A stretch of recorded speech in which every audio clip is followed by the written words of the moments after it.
The Russian Empire and later Russia itself are responsible for many crimes, from the partitions of Poland and the Holodomor to the war in Ukraine. But instead of facing this past, today's Russia keeps denying it and repeating it. Will Russia ever be ready to say sorry to Ukraine and to all the countries it hurt when it was still an empire? Here with me, Peter Eltsov, professor at the US National Defense University, historian and a specialist in Russian imperial ideology. Peter, welcome to the studio. Thank you very much. It's great to see you, Natalia. I would just, before I start talking, I would like to say that I'm not speaking on behalf of the US government or the National Defense University. So like all ideas, interpretations, what I present here are my sole responsibility. Okay, good. Thank you.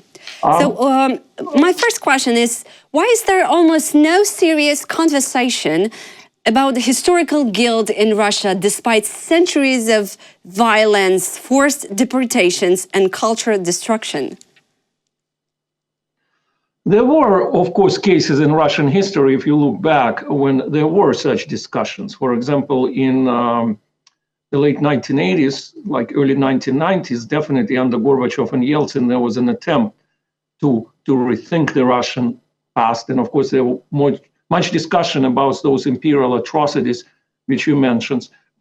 Ironically, even Vladimir Lenin in the beginning called Russia the prison of nations. So there was an attempt there too. But somehow, you're right, miraculously, the empire has always resuscitated itself. So it collapsed in 1917, then again in 1991. But today, it is a really outrageous situation.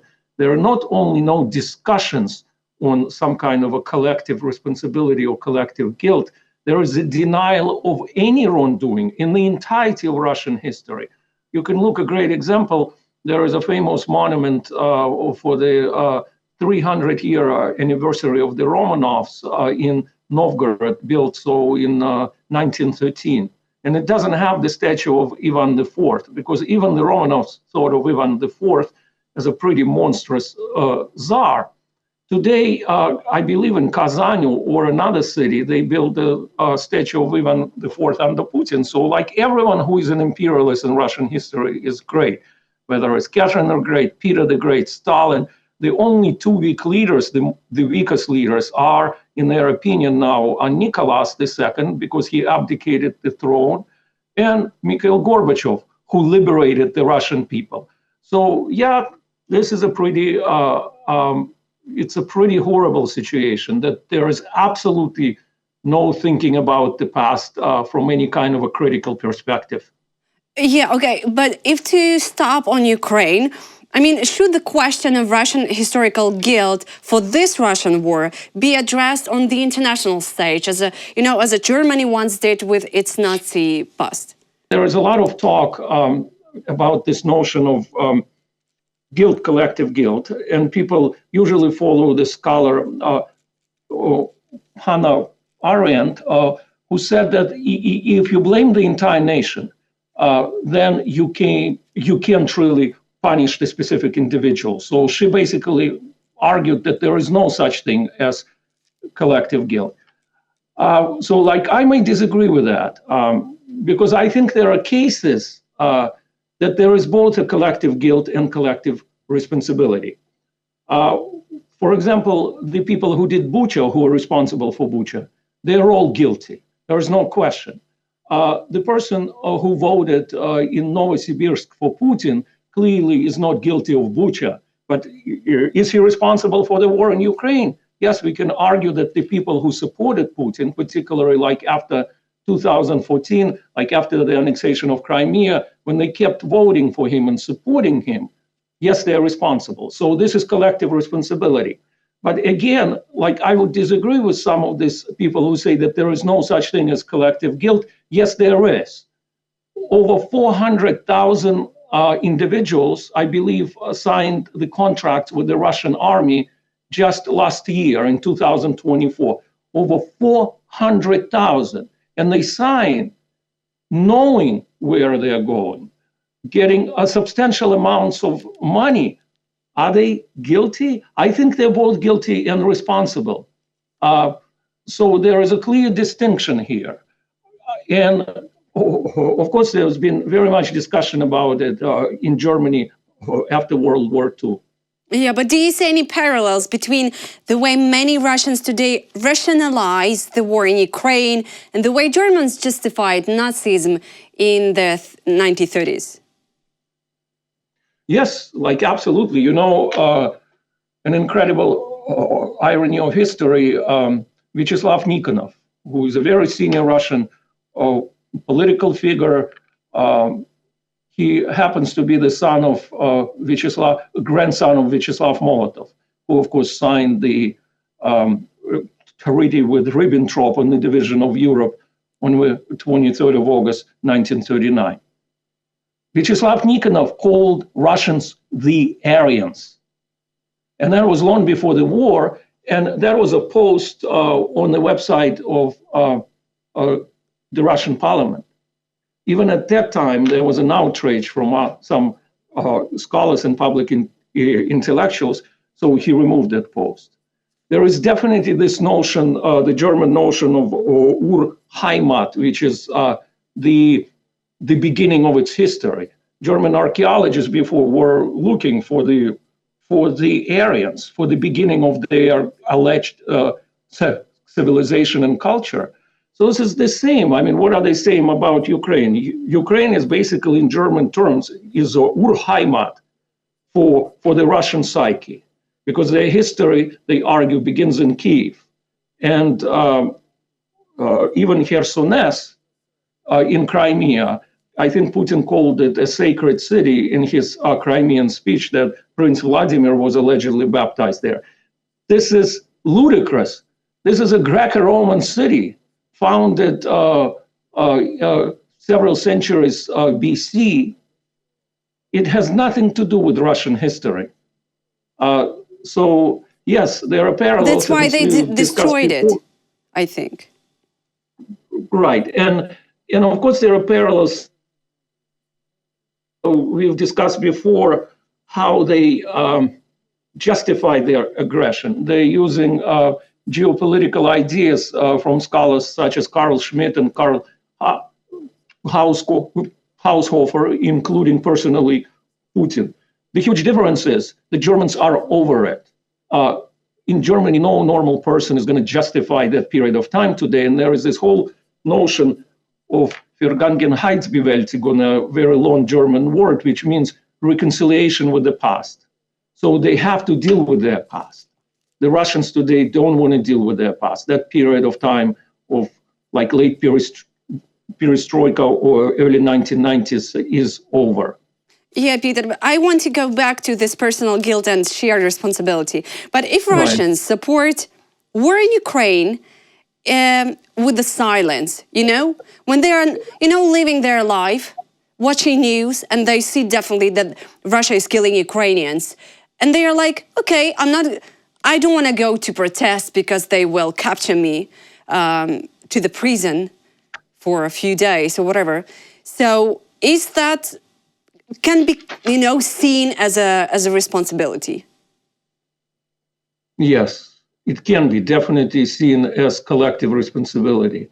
I'll tell you more. I left Russia over 30 years ago, and I taught at high school at that time before I left, and some of the students now support the war. Like, I personally feel I haven't lived there for 30 years, but I do feel responsible personally, because sometimes I think, could I have done something differently? I was a history teacher, so those kids do not turn that way 30 years later, do not buy this propaganda. So, I would say definitely people who teach history at school, they are absolutely responsible. People, because they can't teach it freely today. People who are silent, don't talk about it. I cannot blame them. I don't know what I would have done in that situation. They have families. Not everyone is revolutionary. Not everyone is ready to go to jail. But are they responsible? Yes, they are. They're definitely responsible. Silence is also a form of responsibility, one could argue. There is no question about it. Yeah. Would you argue that the war in Ukraine is not just a Putin's war, as a lot of people in the West even saying, but a product of a deeply rooted imperial thinking shared by large parts of Russian society? So this is a difficult question. I'll tell you exactly why. For example, under Biden administration, that was a design policy of the US government not to call it the Russian war, but to call it the Putin's war. Putin's war. Because the Biden administration didn't want to alienate the Russian people. So they didn't want to say, hey, it's you all are guilty. And I said on the distinction between guilt and responsibility, it has to be substantial. Like, first of all, there are like over 1 million Russians who left Russia. There are right now several thousand political prisoners. There are people, I'm sure, who vehemently disagree with the war, maybe millions of them, maybe say 10, 15, 20 million. But yes, it's still, if there is a massive majority of the people who either support the war, probably the ones who really vehemently support is not the majority probably just don't care, they accept it. And yes, they are responsible. So yes, you could say that this is largely the war of the Russian people, not just of Vladimir Putin, of the citizens of Russia, not just the Russian people, because some like ethnic minorities who like actively participate in this war, they also support it because they joined the army. So I don't think it's Putin's war. Well, I don't think neither, but I just wanted to hear your opinion. Is the term colonialism still a taboo among liberal or opposition voices in Russia? Or, I mean, I'm mistaken. Yes, they're discussing this. I think Nikita Mikhalkov in one of his recent shows said that he was unpleasantly surprised to see somewhere in Siberia the term in Russian colonization of Siberia. Think about it, even in the Soviet Union, they said, yeah, colonization of the Caucasus, colonization of Central Asia, colonization of Siberia. Now they prefer the terms exploration. They argue on the level of the parliament that Russia is not a colonial power for some reason.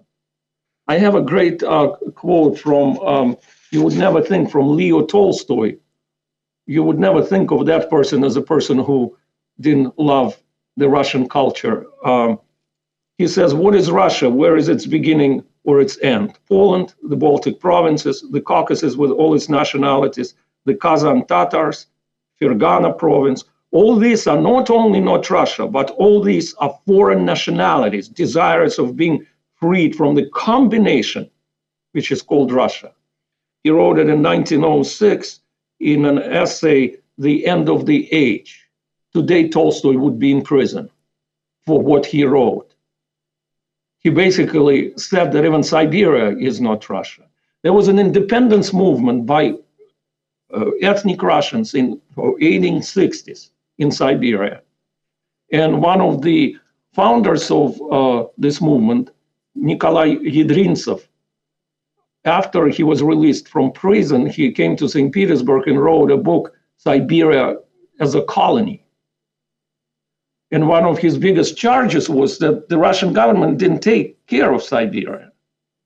The first university, I believe, was opened in Tomsk in 1770s or in 1880s or 1870s.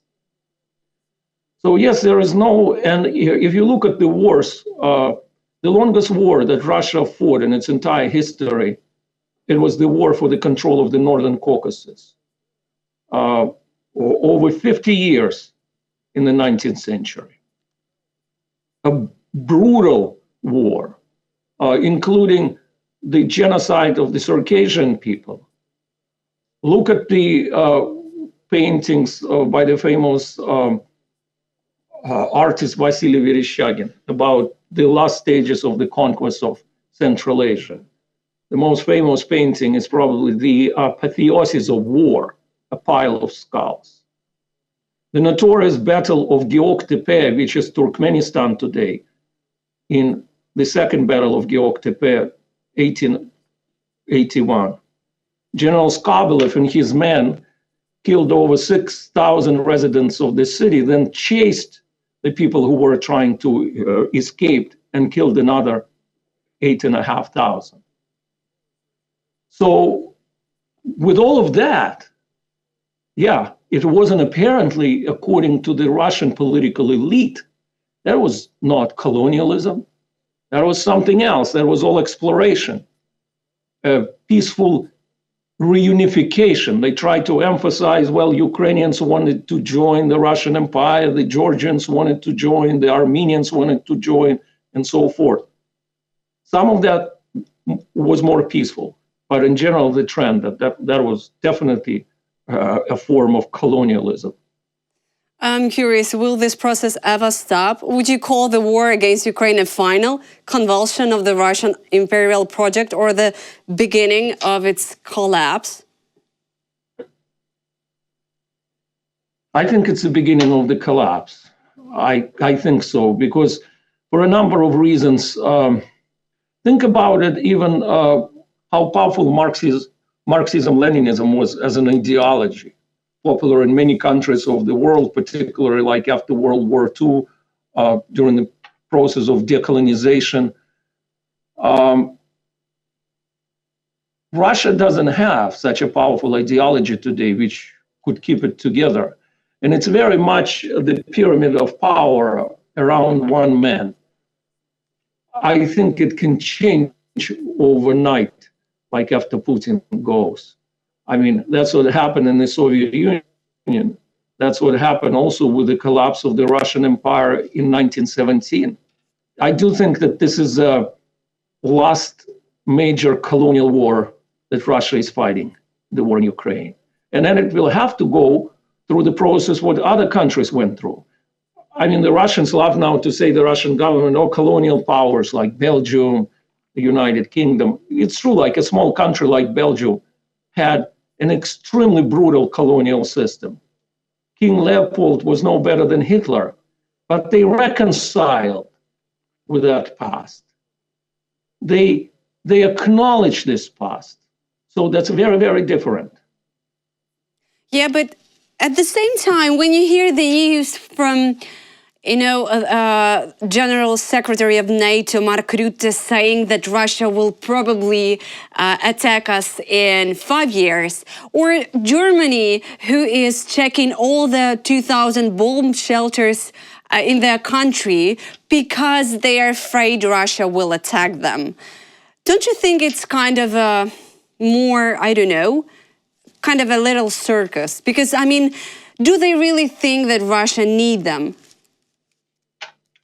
So I don't want to be like a prophet and predict things. I was wrong. I predicted some things correctly, but I never thought that Russia would launch a full-scale war on Ukraine the way it did on the 24th of February 22. And I actually had this discussion just a month before with some of the senior military here in the United States. So it could get worse, I'll say, before it gets better. So if Russia succeeds more militarily in Ukraine and decides to move somewhere else, I think it's still the last colonial war that it fights. I do not believe Vladislav Surkov, who predicts, he said that Russia now is in the new stage. He, I think, had 4 stages, the Russia of Ivan IV, of Peter the Great, of Vladimir Lenin, and now he says it's going to be a Russia of Vladimir Putin for the next 300 years. No way. I do not believe that. I personally gave it 30 years max, and I wrote that piece in 2019 in the Politico magazine. I personally believe that I will be able to go to visit, to go to St. Petersburg, Moscow, because this system will collapse before I die. That's my prediction.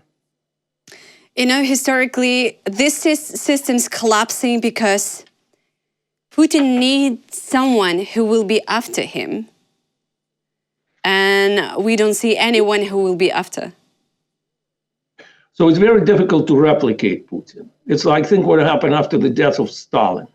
But the system had more institutions of power, more stable institutions of power. There was a central committee of the Communist Party. You couldn't just, Stalin or Brezhnev couldn't just pick up their hairdresser or a guy with whom they played football in their childhood and put them in the Politburo. You had to go through this system of government to get to the central committee of the Communist Party. It wasn't democratic, but it was somewhat collegial. Today, it's like the age of the Emperor Caligula. Putin can do whatever he wants. And that also creates a huge risk for Russia in terms of like central authority. When he goes, exactly right, we don't know who's going to replace them. And the institutions of power are very weak. The Soviet Union had the Academy of Sciences with pretty powerful people. The Ministry of Foreign Affairs, led by Gromyko, was a pretty powerful institution. Today, there is none of that. And of course, the biggest fear is the nationality identity issue. They know that. And that's why they passed all these clauses in the Constitution banning any talk of separatism. They know if democracy comes to Russia, it's going to disintegrate. We saw that in the 1990s. Siberia will go, the Urals will go. How many states? Oh, I don't know. But there are definitely very strong separatist sentiments, both among the nationalities, minorities, and ethnic Russians. But Peter, when you're saying that you are still believe that you will go back to St. Petersburg to see, your friends or family or whatever, whoever you have there, do you really think that, is that really possible? Do you see some, democratic system in Russia, truly? I mean, I'm sure you know what's happening in their schools, what they're telling to their kids about Russian aggression in Ukraine, and definitely not only about that. Yeah, you're right. There is this horrific lessons about important things now, which, of course, even in the Soviet Union, at least the late years, we didn't have anything like that exactly. Well, I think that there will be lessons at some point. There will be lessons about colonialism and the Russian past. Like there were attempts to do that in the 1990s. I don't know if it will become democratic. It's a good question because there are countries of the former Soviet Union which are not especially democratic, like most Central Asian countries, Azerbaijan.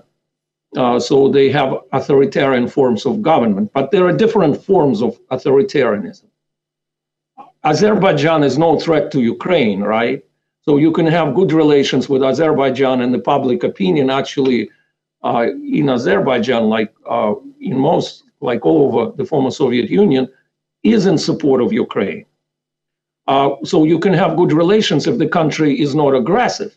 For example, Kazakhstan has ideology of Eurasianism like Russia, but it's not scary because they're not using this ideology to go and invade their neighbors.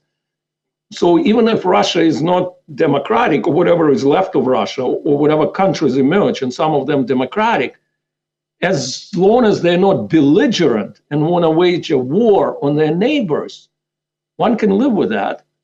The world is generally turning pretty autocratic these days, and we see that there are like autocratic tendencies in European countries as well.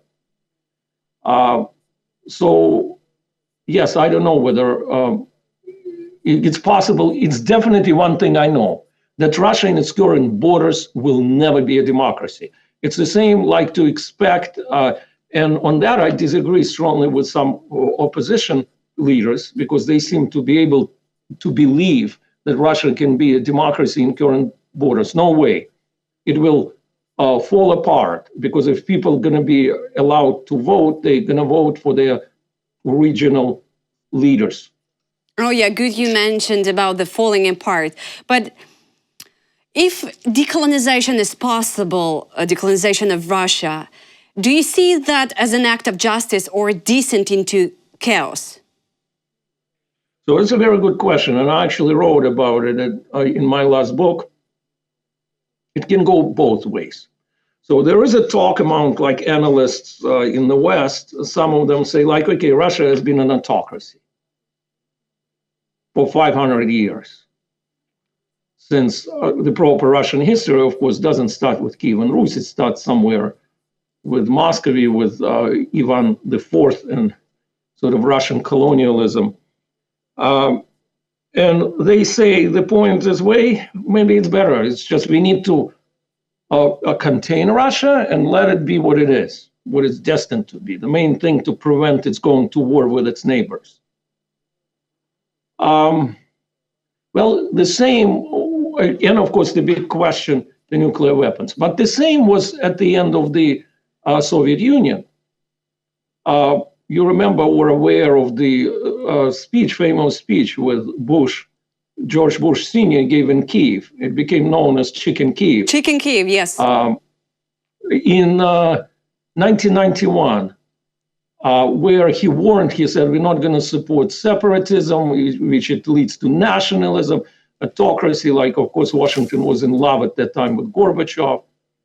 So then Clinton, of course, persuaded you to give your nuclear weapons to Russia. So there was this fear. Nothing really happened. In my view, it depends on the path of disintegration. So if Russia disintegrates by the borders of its so-called semi-autonomous republics, which are the creations of the Bolsheviks, say Tuva, Buryatia,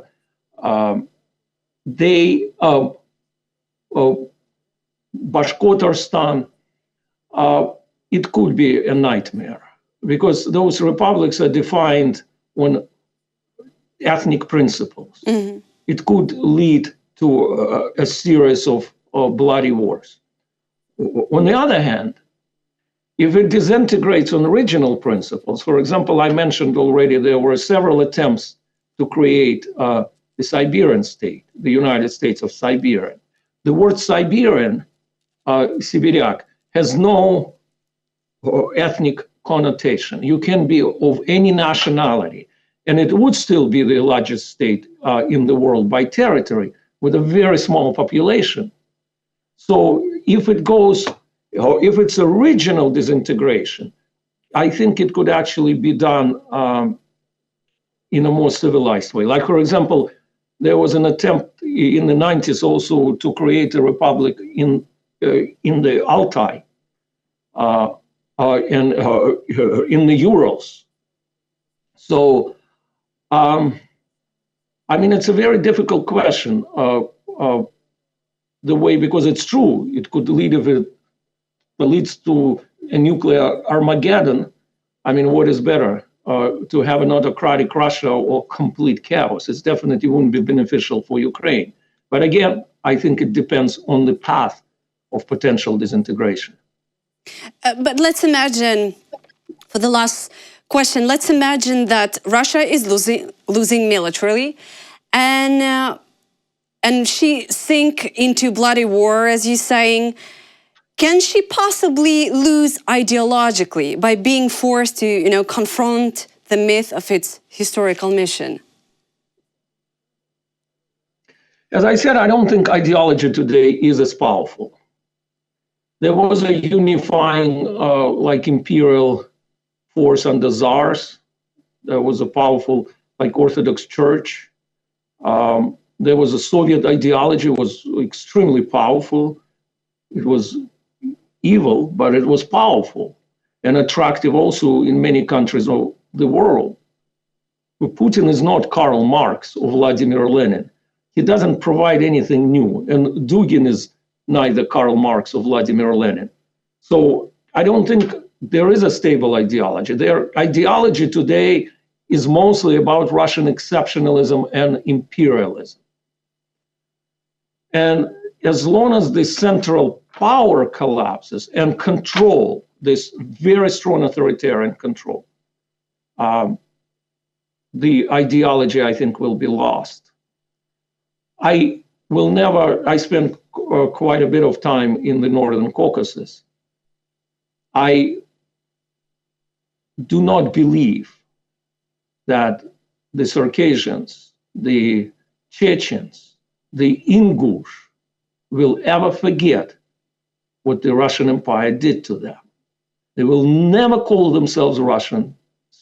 They will never see themselves like as part of that really on a genuine level. So I do not believe in the power of contemporary Russian ideology, whatever you call it.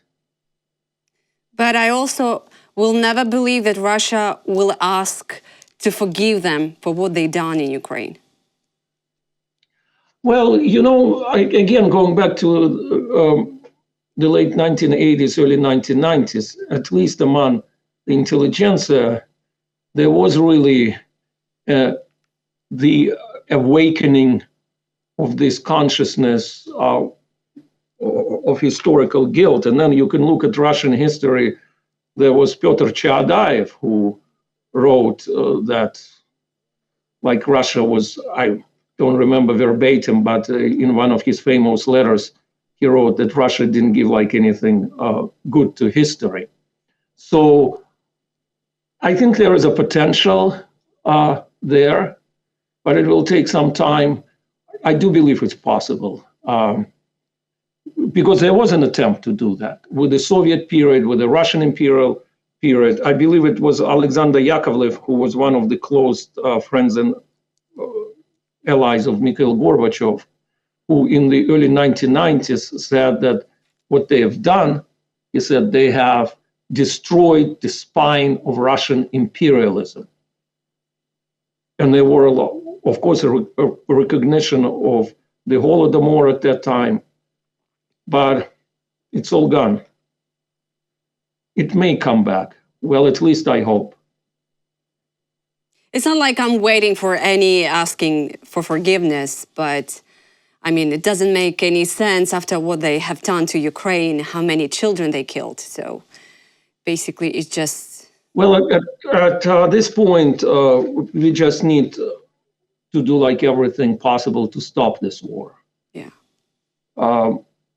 The time, that's a Russian internal issue to reconcile with their past, like the United States did. Like, I can't imagine, for example, like a professor in an American university who would talk positively like about the Trail of Tears, which was a deportation of Native Americans to the east of the Mississippi River in the early 1830s.